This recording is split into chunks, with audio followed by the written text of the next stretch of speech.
Do you feel like you need to begin a decluttering habit?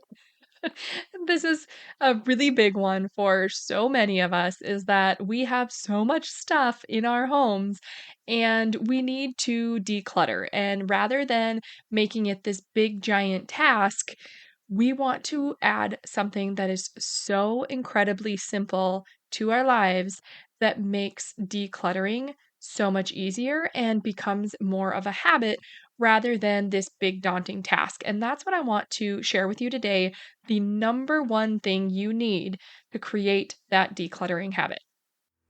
Are you ready to stop the chaos, the stress, the overwhelm that's filling your life? I'm Renae Matt, and together you and I are going to build simple routines that are going to change your life. When you put these habits into practice, you're going to be able to organize your life in a way where you can be there for your family, pay off your debt, save money, your house can stay organized, you don't have to stress about what's for dinner, and you still get time for yourself. So without further ado, let's get started. Welcome to the Routine Advantage Podcast.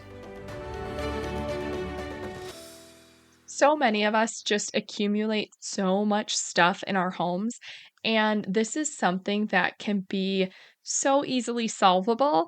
And it's just a matter of getting one thing in place. I know for our household, we have a lot of items that need to we need to get rid of them. And before we had this tool in place, then we would just kind of bounce things around and move it around because it didn't really have a home, but we hadn't taken the time to actually get rid of it yet. And it's usable, so you didn't want to just throw it away, but you didn't take the time to go drop it off at a donation center or anything like that. So it just keeps getting shoved around or moved into a closet or pushed on a shelf. And it just kind of piles up. And it is so annoying, but it also makes cleaning just so much harder because there's so much stuff to move around that we really want to just get rid of that stuff. And it can be anything like clothes that are just getting pushed around in the closet, even though you know you're never going to wear them again. Travel mugs is another one that is huge in our house. For some reason, I don't know how we accumulate so many travel mugs and reusable water bottles, but for some reason, it seems like we clear out that cupboard so often and they just continue to overflow. I don't know what it is. I don't even feel like I'm buying coffee mugs or travel mugs and water bottles all the time, but for some reason, we accumulate a lot of them.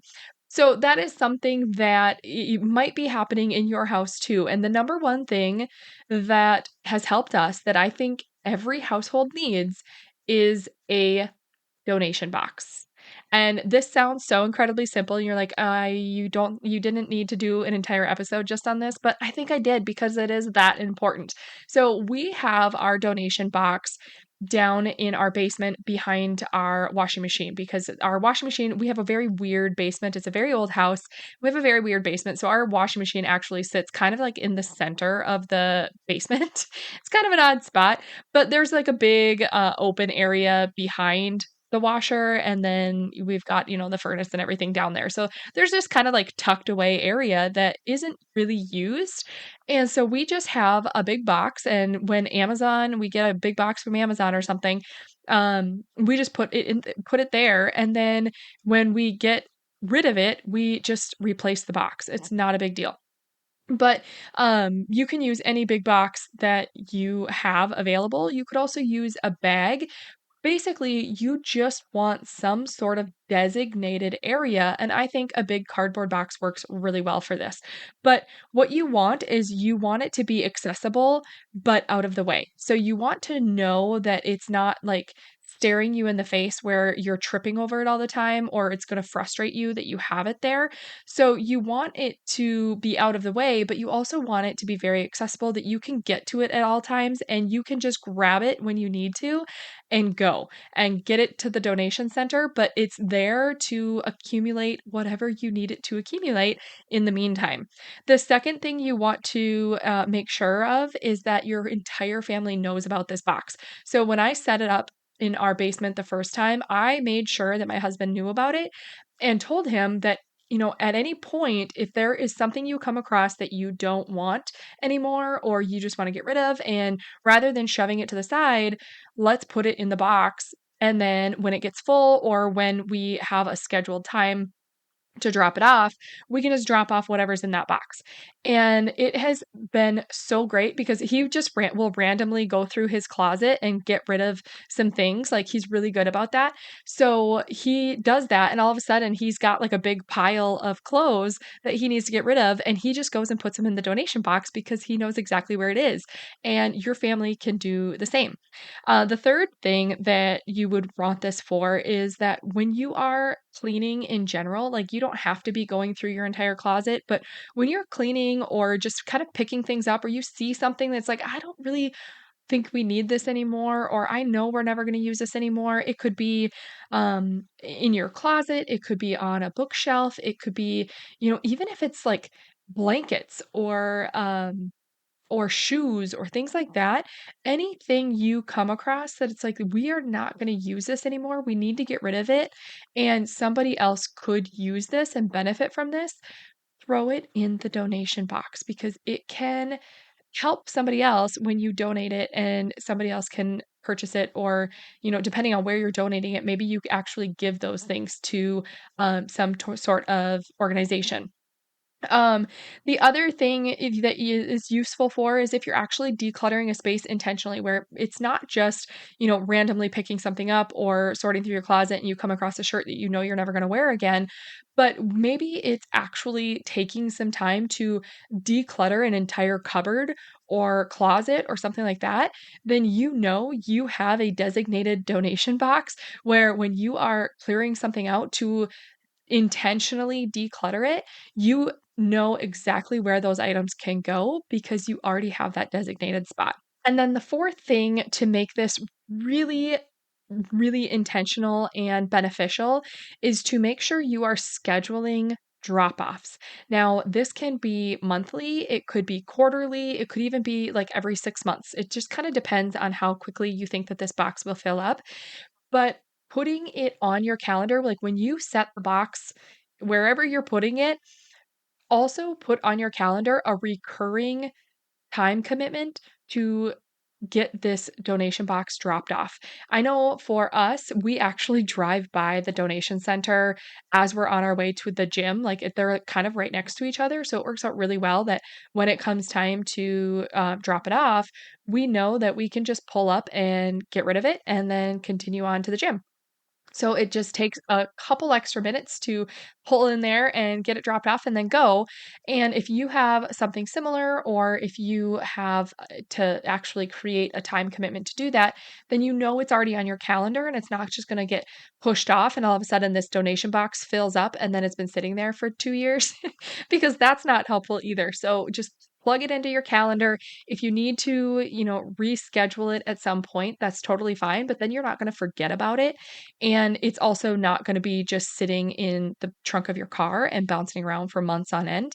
Like, that when it's time to get to it, you'll get to it.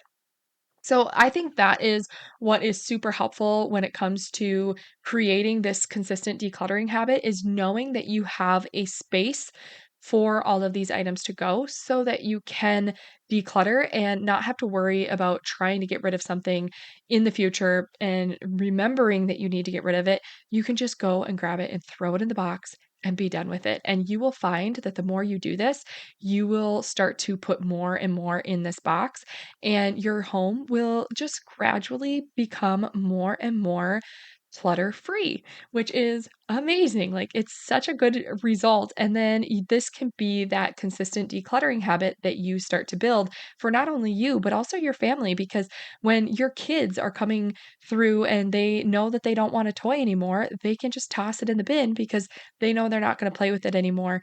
And they can give that to another child that would also be in need of toys. And it's their way of being able to help as well. So I think this is a really good thing to have in place. And you can put it in your basement like we do. You could put it in your laundry room. Maybe there's a cabinet. Maybe it's in your entryway. You have like an entry closet, and this is a good spot where you have a space right by your door that kind of, you have traffic coming in and out, that it makes sense to have it there. You're going to have to decide what works best for your family, but for us, it works really well to have it in the basement by the laundry area because it's a designated area there. So, really quickly, a recap on that is like you want your donation box, and the reasons is number one, you want it accessible but out of the way. Two, you want your whole family to know about it so they can contribute to this box as well. Three is when you're cleaning and walking around or even doing specific decluttering tasks, you have a space for all of these items to go. And number four, once you set up your donation box, make sure you are scheduling drop offs, whether it's monthly, quarterly, whatever works for you, but get it in your calendar so that you don't forget about it. And then it's not as big of a deal to get rid of these items when it comes time. And if you need some encouragement to do some decluttering, we have something really exciting coming up. We have a 14-day decluttering challenge in our Facebook community. It's all happening from November 4th to November 17th in 2024 here.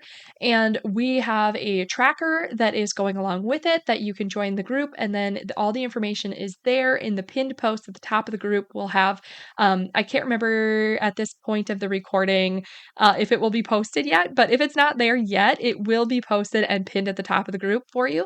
And then you can download your tracker and follow along, and there will be prizes and all sorts of stuff. And it's just a community of women doing it together, which makes it so much more fun too. But the coolest part is that all of these challenges are challenging you to declutter a specific space in 15 minutes or less each day for 14 days. So it just makes it really doable and also just helps you to pick specific spots throughout your home to get that decluttering process happening. And now you already have a donation box set up, which is going to be super helpful as you go through this challenge. So if you want to join us there, you can join us in our Facebook community. That's facebook.com/groups/the Routine Advantage community. I hope you will join us because it is going to be so much fun. And if not, I totally understand, but I hope you still get your donation box in place so that you can start beginning this decluttering habit. Did you love that episode or learn something useful? If so, would you do me a huge favor?